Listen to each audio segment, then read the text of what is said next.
Hirlock. I welcome the opportunity to bring this motion to the House. I want to begin by acknowledging the survivors whose courage and commitment have brought us to this point today. I want to take a moment to sincerely thank every single survivor for their bravery, whether they were in a position to come forward or not. I want to particularly thank the late Mark Ryan and his brother David, and I want to welcome David, who is in the gallery here today with us. I want to acknowledge the many survivors of historical sexual abuse in schools, those who told their stories in the years before Mark and David came forward, and the hundreds who have come forward since the RTE radio documentary Black Rock Boys was aired in November of 2022, and to acknowledge Liam and Sean, who are also in the gallery with David. The Ryan brothers and many others who came forward to disclose their experiences of historical child sexual abuse in schools have had a central role in the developments that they have brought us here today. Of course, this is not the first time that the state has had to confront an appalling legacy of child abuse and a need to inquire into past failings. The Commission to Inquire into Child Abuse published its final report in May of 2009, revealing the extent of abuse suffered by thousands of children in residential institutions managed by religious congregations. Those shocking revelations of historical abuse in institutional settings forced us to confront a dark chapter of our past. Now we are faced with revelations of widespread and often brazen historical sexual abuse of children in day and boarding schools. Once again, we must confront a painful and shameful history as we seek to lance this national wound. As a result of the revelations that followed the Ryan brothers' courageous disclosure of their own experiences of sexual abuse in schools, the Government established a scoping inquiry into historical sexual abuse in day and boarding schools run by religious orders. The scoping inquiry was independently led, and I want to acknowledge the work of Mary O'Toole, who carried out the scoping inquiry, and indeed my predecessor, Minister Norma Foley, for all of her work in this area. A trauma-informed survivor engagement process was absolutely central to the scoping inquiry. This consulted widely with survivors on what they considered should be included in a government response to historical sexual abuse in schools run by religious orders. I want to commend the scoping inquiry team for undertaking this sensitive work with great care and indeed great compassion. So many survivors of historical child sexual abuse did not have a voice. Some could not say what happened, others were not heard, others were not believed. The scoping inquiry survivor engagement process was a distinctive approach, providing each individual participant with the opportunity to tell the scoping inquiry about their experiences and what they wanted to see happen next in a safe environment. As many will recall, the scoping inquiry was told of 2,395 allegations of historical sexual abuse in schools run by religious orders. This involved 884 alleged abusers in 308 schools right across the country between 1927 and 2013. Devastatingly, a considerable number of those allegations related to special schools. The scoping inquiry made 14 recommendations informed by the views of survivors, including the establishment of a commission of investigation. It recommended that the Commission should examine the handling of allegations and concerns of child sexual abuse in schools, and that its remit should be broadened to include all schools. It recommended that the Commission should include a survivor engagement programme, and that it should take a survivor-centred and trauma-informed approach. The report of the scoping inquiry was published on the 3rd of September last year. A high-level interdepartmental group was immediately established to advise the Government on the recommendations of the scoping inquiry and to prepare draft terms of reference for the Commission of Investigation. The Government immediately accepted the primary recommendations of the scoping inquiry to establish the Commission of Investigation. It has accepted 13 of the 14 recommendations of the scoping inquiry to date. Several of those recommendations relate to the remit and the operation of the Commission of Investigation. The Government has agreed to appoint Mr Justice Michael McGrath, an eminent judge of the Court of Appeal, as Chair of the Commission. Mr Justice McGrath brings considerable experience to this role.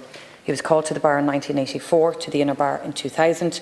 He was appointed a Judge of the High Court in January 2018, where he presided over civil cases, and on the criminal side he presided over trials in the Special Criminal Court and the Central Criminal Court between 2020 and 2024. He was appointed to the Court of Appeal in June last year, and I want to thank him for agreeing to carry out this important work. He will be assisted in this work by a number of commissioners and the support team. The findings of the scoping inquiry were nothing short of devastating. These children and young people were sent to school, as thousands of children are every day, to give them a better chance in life, to improve their outcomes, to make friends, to socialise and to learn.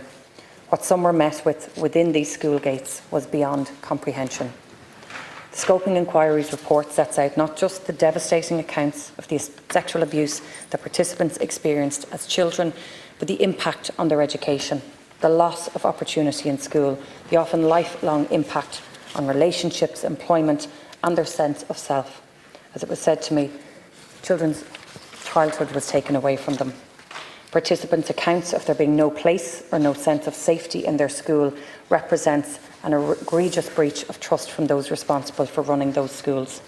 Some participants spoke of loss of community, faith, family and even country as the aftermath of what they experienced trickled through every facet of their lives. Others spoke of the difficulty in telling anyone what had happened, and indeed a deep sense of shame and guilt. That shame, that guilt does not belong to survivors. It belongs to those responsible for child sexual abuse in schools, and what is clear from the Scoping Inquiry is that survivors want accountability. They deserve accountability. The establishment of this Commission of Investigation is the next step towards delivering that accountability. The Government takes the appalling crime of child sexual abuse in schools with the utmost seriousness, and it is clear that the potential scale of this issue is quite significant. The establishment of the Commission represents Government's commitment to a serious response in which we seek to understand the past so as to inform the present, the here, the now and the future. The terms of reference of the Commission have been prepared by the interdepartmental group, and they closely reflect the recommendations of the Scoping Inquiry. Crucially, at every step, the work of the interdepartmental group was centrally informed by the views of survivors, expressed so powerfully in the Scoping Inquiry's extensive survivor engagement consultation process. Since the report was published, many others have come forward for the very first time, whether to support agencies or to report what happened to them to Garda Síochána.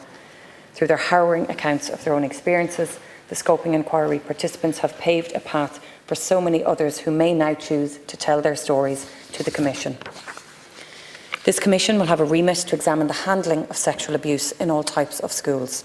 This was a wish expressed by many survivors and one which I think we can all strongly support. It will investigate concerns of child sexual abuse and failures to treat such concerns in a manner that protected children.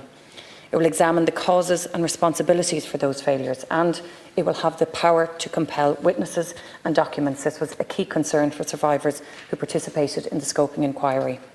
Schools, persons, entities responsible for and associated with schools, Garda Síochána, the HSE, its predecessors, successor organisations and the Department of Education will all fall within the ambit of the Commission's terms of reference. While I expect voluntary cooperation from any group or entity that the Commission wishes to engage with, and I note the Scoping Inquiry reported that it had received positive engagement, I do want to emphasise, however, that such cooperation is required and it is enforceable. Survivors want to know why child sexual abuse was so prevalent in some schools and contexts, why it happened and why it went on for so long. As a society, we need to understand the impact of child sexual abuse in schools, and crucially, we need to learn for the future. I know that a common wish for many survivors is that they want to be sure that what they endured can never happen again. The Commission will investigate matters of critical importance to survivors, as they so eloquently described in the Scoping Inquiry. These include actions taken or not taken where concerns of child sexual abuse arose, failure to prevent harm to children where concerns of child sexual abuse arose, failure to report crimes and concerns to the appropriate authorities, concealment of child sexual abuse, whether laws and guidelines were followed, whether persons suspected of child sexual abuse were permitted to have access to children or indeed moved to other locations or institutions where they again had access to children, whether there were coordinated actions with regard to child sexual abuse and the approach taken toward criminal and prosecutions and civil litigation. Another core priority for survivors is the need to see this process conducted as efficiently as possible and in a timely manner. That is why the terms of reference require that the Commission complete its work within 5 years. Within the first 2 years, the Chair is required to confirm his belief that this is achievable or to propose any modifications that may be required to facilitate completion within the 5 years. Survivors have been very clear that they want to see outcomes in their lifetimes, and I'm absolutely committed to making sure that this happened, as I know is the Chair and all of those involved in the Commission.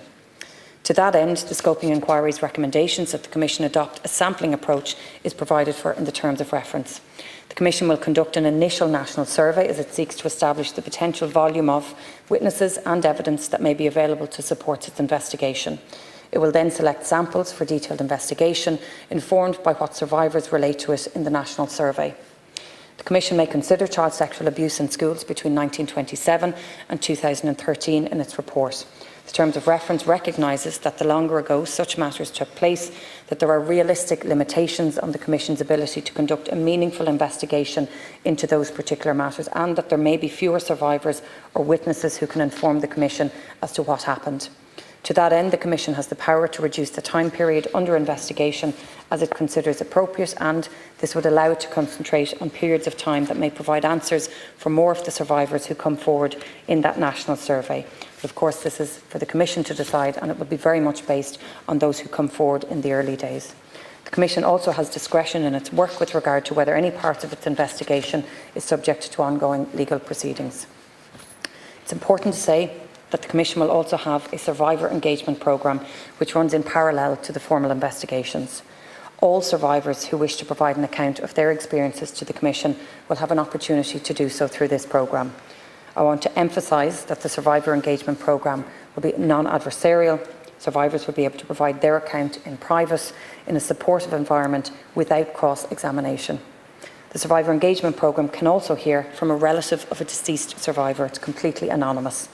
This reflects the views of survivors expressed in the Scoping Inquiry report that any process would need to accommodate survivors who cannot or who do not wish to, for whatever reason, to speak publicly about what happened to them. The survivor engagement programme will not only help the Commission in its work, but I believe it will contribute to our national understanding of what happened in our schools and allow us to learn lessons for the future. The work of the Commission will, at all times, be survivor-centred and trauma-informed. It will identify broad themes and concerns arising from survivors' accounts, and it will report to the Chair on all of these. The survivor engagement programme is one element of an overall survivor-centred and trauma-informed approach for the Commission. This will include consultation, it will include clear communication with survivors, training for the Commission teams in working with those who have experienced childhood sexual abuse, and implementing practical steps to minimise risks of re-traumatisation. While implementing these measures will be a matter for the Commission itself, I know that this in particular is of great importance to Mr Justice Michael McGrath. The Commission is independent and will begin its work in the coming months. An initial period of consultation with survivors and other stakeholders will be an important part of that work in advance of a national survey as set out in the terms of reference. When the Commission has the necessary arrangements in place to begin its engagement with survivors, that is something that will be widely advertised so as to ensure that as many people as possible know that they can contribute, that they can come forward, that they can engage with the Commission. In relation to other recommendations, the Scoping Inquiry, as I've referenced, made a number of recommendations, and 13 of its 14 recommendations have now been accepted by Government. The area of redress, I am so aware, is important for survivors to ensure that the institutions and the religious orders responsible for the schools where child sexual abuse occurred are held accountable, and this includes financially. The report of the interdepartmental group advises that more work must be undertaken on any potential scheme. Any scheme must be funded by those who ran the schools where this abuse occurred. Let me be very clear. All potential mechanisms that can be brought to bear to secure this funding from those responsible for sexual abuse in schools must be considered, and it will be. This work will include looking at potential changes to the Statute of Limitations for Civil Claims, changes to the status of unincorporated associations, examining the assets of the relevant religious orders and other bodies with responsibility for running schools. As I've said, I fully recognise how important redress is for survivors as a measure of accountability for what they experienced as children and the lifelong impact it has had for so many. That is why more work, more analysis is required regarding financial redress. I want to emphasise that this work will happen in parallel to the work of the Commission, and that this is vital that the work of the Commission proceeds without undue delay. That is why Government has approved the establishment of the Commission now, as the other work continues. It won't be delayed. The Government has also accepted further recommendations of the scoping inquiry. These relate to the experiences of victims and survivors of sexual violence in the criminal justice system. As colleagues will be aware, the Zero Tolerance Strategy is a whole-of-government strategy with a very clear focus on how we can improve the criminal justice system and how we support and encourage survivors to come forward. We also have engagement on memorialisation. What's clear from the scoping inquiry is that there was no one agreed view as to what memorialisation should look like. So it will be very much a focus of the Commission in engaging with survivors as to how we bring that forward and how we ensure that there is memorialisation at the end of this. Support for survivors throughout the Commission's work is absolutely key, and again I want to give that commitment to those who come forward that there will be supports throughout this process and that we make sure it is trauma informed and survivor centred at all time. And finally, recommendations around further strengthening child protection in schools. It is important to note that the scoping inquiry found that the current child protection systems in our schools are effective. My department takes child protection very seriously and considers that the protection and welfare of children is a fundamental responsibility of all involved in the care and education of children. In 2021, the department engaged an independent reviewer to carry out a high-level independent review of the Department of Education's current child protection policies and processes.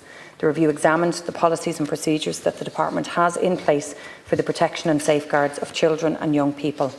The aim of the review was to identify any existing or potential gaps, risks or areas for improvement and to make recommendations for improvements both short and long. The procedures were updated in August of 2023 and the department has continued to implement the recommendations contained in the review, which include the publication of the updated child protection procedures for schools, which was published in May of this year. The obligations and responsibilities which arise from the procedures have been taken very seriously by schools since their introduction. However, more can always be done, and my department is establishing a Child Protection in Schools group, as recommended by the report of the scoping inquiry, to further strengthen those robust systems. This group will deal with overarching child protection policy and will provide updates as required to the Commission of Investigation in the course of its work in relation to child protection in schools. I do want to acknowledge that there is a strong culture of child protection in schools, the vital role played by our school communities in that regard. And I know that many survivors who came forward to the scoping inquiry explained that they felt compelled to do so because of their need to ensure that what they endured would not happen to another child. Their greatest priority was often to ensure that lessons would be learned, to ensure the ongoing safety of children in schools going forward. And again, I commend and I really do want to acknowledge and thank survivors for that. To conclude, Cathaoirleach, today is an important day. It's a challenging and a difficult day, I know, for many, but an important day for all of those who experienced the devastation of child sexual abuse in our schools. Again, I want to recognise Mark and David Ryan and the service that they have done. Mark has left an immeasurable legacy, and I know from having met with David that he is utterly determined to continue what they started together. I want to say to him here today and to the countless other survivors, I am truly sorry for what was done to you and for the devastating impact it had on your lives, but I want to thank each and every person for their bravery and I want to commend this motion to the House. Thank you, Minister.